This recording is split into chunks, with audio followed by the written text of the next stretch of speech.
dina alam pawayangan aya nu disebut Pandawa, Kurawa, Denawa, jeung Dewa.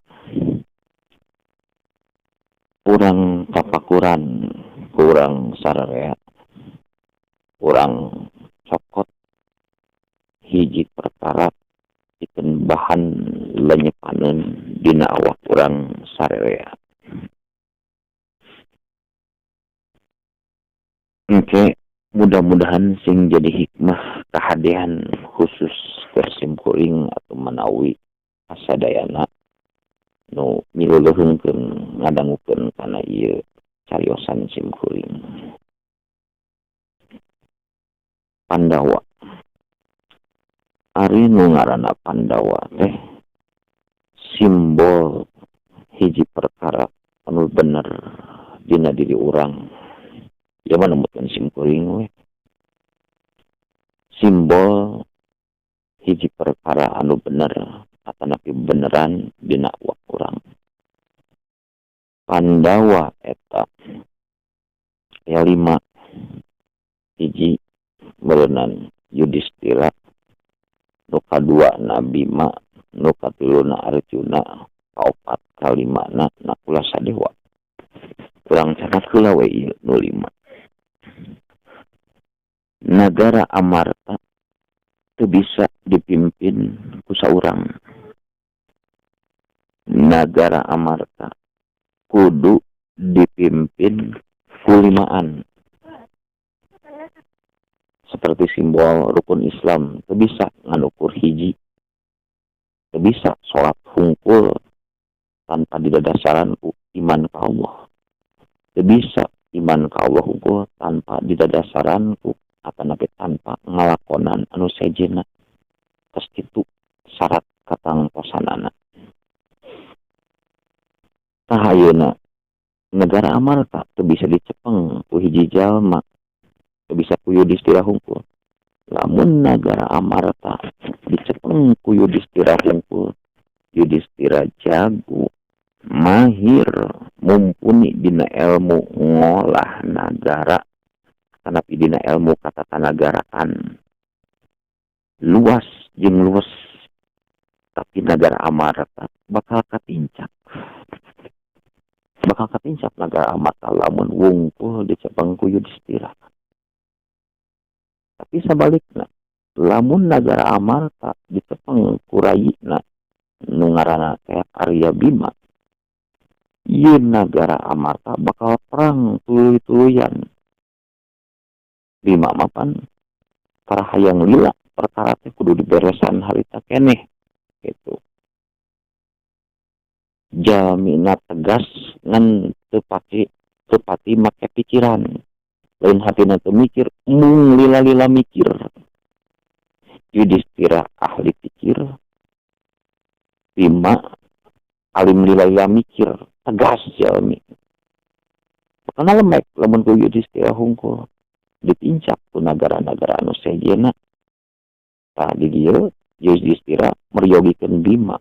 Bima oge moal bisa lupas tina kedah ngadangukeun naon rupa strategi, kematangan strategi di Yudhistira.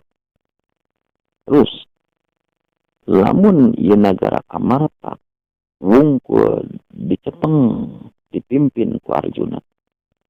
Arjuna dina alam pawayangan nu biasa kadang kurang dina naon rupa lakon anu dipintonkun ku karsana almarhum Abah Asep Sunandar Sunaria mandeg mayong kurang boga pamadegan ngadenge ti ditu ngadenge ti dieu kadang-kadang segala rupa didenge tak boga pamadegan kumaha hiji pamimpin nagara nepikeun ka mandeg mayong kitu atuh meureunnan kumaha rakyat. Lamun pemimpin negara teu boga ketegasan seperti Arjuna ngadenge ti ditu ti dieu.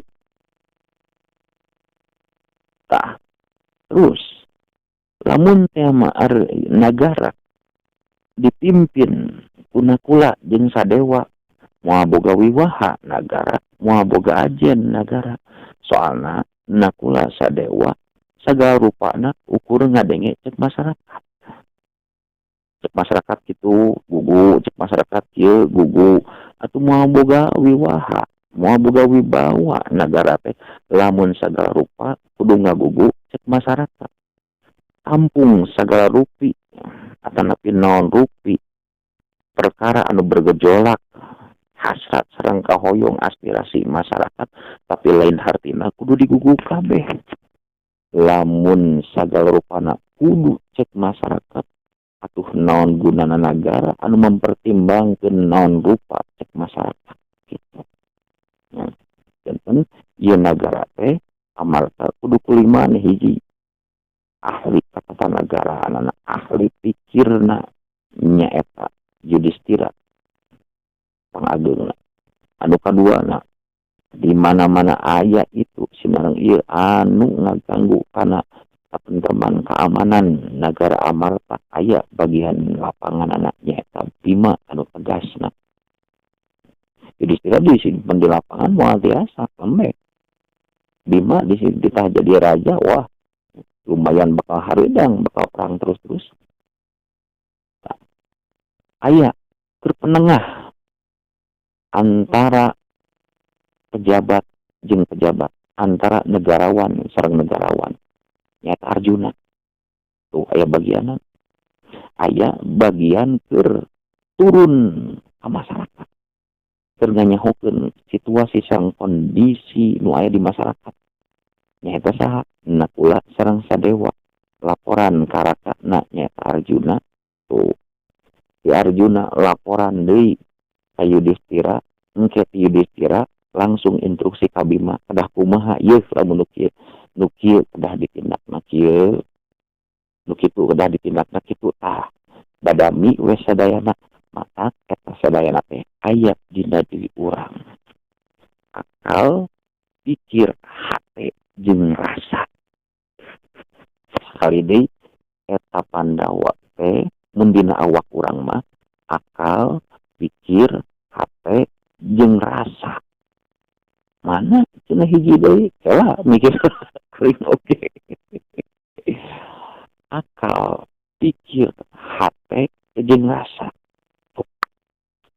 nah hiji deui waruga urang jadi Pandawa teh upami dinunyepan dina awak urang mah akal pikir hate rasa engke bakal tamplok jadi rengkap paripolahna dina waruga urang reka harup reka tukangna rek ngencak reka tuhuna akal naratas boga kahayang pikir nu naretesna artina ngolah kumaha carana hate nu naingakeunana rasa nu mutuskeunana keu tamplok dina nu opat eta jadi gerak rengkak paripolah dohir tindak tandukna tina hasil anu opat eta contohna kieu urang ulin ka pertokoan atawa ka mall ningali baju anu halus eta baju anu halus